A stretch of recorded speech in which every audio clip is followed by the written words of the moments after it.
week it's been in Formula One news. Obviously, the news broke at the start of the week regarding Seb leaving Ferrari.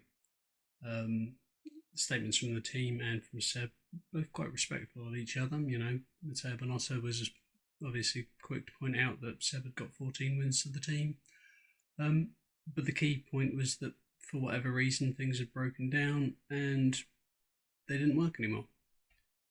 Seb said that with the effect of COVID-19, that it forced them to sort of reflect on priorities and what have you. A lot of stuff's come out since then about, when Ferrari, tail end of last year, unsure a little bit of what Seb was looking likely to do, although he'd talked about not retiring.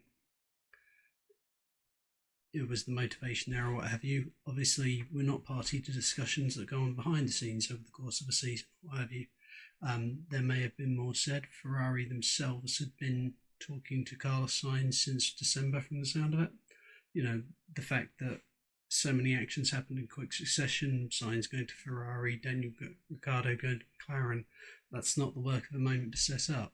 Zach Brown has said in interviews that Carlos told him back in about December time that that he was looking at talking to Ferrari about a move. So, yeah, it's something that happens over the course of time. I don't think anyone necessarily is to blame. It's like with a lot of relationships, you go into them with the best intentions. There's always a plan that you hope it's going to work out, and sometimes for whatever reason they don't. It's just that simple, really. Seb wanted success with Ferrari. Ferrari wanted success with Seb, but it doesn't always go as planned. Is Carlos right for Ferrari? If you'd have said 2 seasons ago that in 2022 Carlos Sainz would be racing for Ferrari, that would have been a laugh. But last year, how it went with McLaren, his stock has risen so much. He's, no one really had him pegged as being potentially coming best of the rest for McLaren. Certainly not 6th. So where he's progressed to, from leaving Toro Rosso, going to Renault, leaving Renault, going to McLaren, and now solid results at McLaren, to actually get chased after and being in contact with Ferrari to get that seat. That's a major step up. Where the problem is, of course, he's going from being team leader at McLaren essentially to what a lot of people view as a second seat at Ferrari, as support for Charles Leclerc, which I guess is certainly not how that will have been sold to him. It's certainly not how he'll view it either. He's going to go in there thinking, well, it's up to me to perform. Whatever view people may or may not have, if he goes there and he performs and he constantly is on the money pushing to be the lead Ferrari, the same with Charles last year, then that will affect the difference in how he's seen. Is it the right choice for Ferrari? Well, a lot of the problem last year was that they had 2 drivers who, in terms of raw speed, were very, very similar, and they spent the whole season tripping over each other. There wouldn't be so many comments about team orders and whether they should be applying team orders and how they didn't apply team orders and then did apply team orders when perhaps they shouldn't have done, if there was 2-3 tenths gap between the drivers. So Ferrari have gone there looking for a consistent, regular point-scoring driver who's quick enough so that he can cause trouble with other drivers, but who they think maybe might be slightly slower than Charles. We'll see how that works out, because you don't know. There's no reason to think it shouldn't be a great result for Ferrari. The only drawback is that they're both quite young drivers. Whether they'll have the experience in terms of developing the car or whatever else, we'll see. But let's be honest, McLaren didn't hurt last year for it, so Ferrari will have been watching how that season went. Daniel Ricciardo going to McLaren. It's an interesting one because I mean, let's say Zach Brown said that they've known that this has been on the radar for a while. They've been watching Daniel Ricciardo for a couple of years. They made a move for him when he went to Renault, so it's not unknown. They've been talking. You know, Daniel's got a relationship in place with McLaren. Um, you know, if people are offering you contracts or whatever, you still have an ear out to them. Um, but it's more about how badly the relationship broke down with Renault than anything else. Um, Cyril's come out with various statements about loyalty and all this sort of stuff, and it's rubbish because you know the way he's treated drivers in the last few years, he's not really got too much leg to stand on that one. The people I feel sorry for is the people in Enstone itself, the people working in the factory and the pit lane crew, because it's the guys on the ground whose motivation is going to be hit hardest by it. You know, Cyril can go off being as angry as he likes, but that's not. It's how it affects them. It's them I feel sorry for. Um, but I mean, he came into Renault as you know this big name driver, and they offered him so much. And it's a feeling a little bit like he didn't necessarily give the relationship a chance. But with how last year went and how this year has started, it's kind of like the opportunity came and he took it.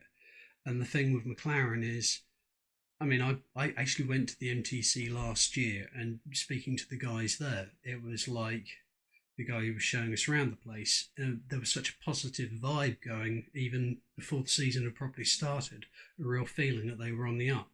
And since then, obviously, they've had Mercedes engines coming back to them. They've had like their best season in years, including a podium. And now Daniel, confirmed race-winning driver, coming and wanting to be there and coming into the fold. It's just another step, another step, another step, and it's very, very positive. What does it all mean for Renault? Well, there's so many rumours about, you know, Fernando Alonso going there. Even Liberty have apparently offered to put money up to pay towards Fernando's wages for him to go there, because it's kind of a feeling like they need a big name, a big draw name to be back in the sport. And Renault need a big driver there.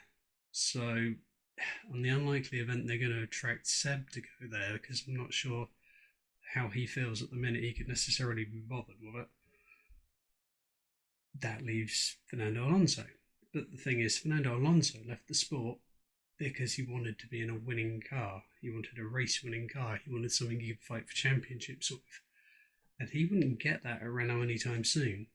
So it depends how much he can swallow his ego and play a team game to help them. I don't know if he can do that, but all we can do is wait and see. We could be surprised. Other possibilities, Hulkenberg can come back into the fold, but that seems unlikely because it wasn't that long ago he ended up out of the door. And I can't. Does he want to be in Formula One more than he's annoyed at Renault for getting rid of him? Who knows? All we can do is see. But if I were him, I don't think I would take that offer. That said, it is an offer and it's a Formula One drive, and you know it could lead on from there to other things. He's someone who needs a performance, but if you can get into a team that can give him a shot at it, you never know. It could be the change. I mean, Mark Webber was late in his career getting into a position where he could fight for wins and stuff. There's no reason to think it couldn't be the same with Nico.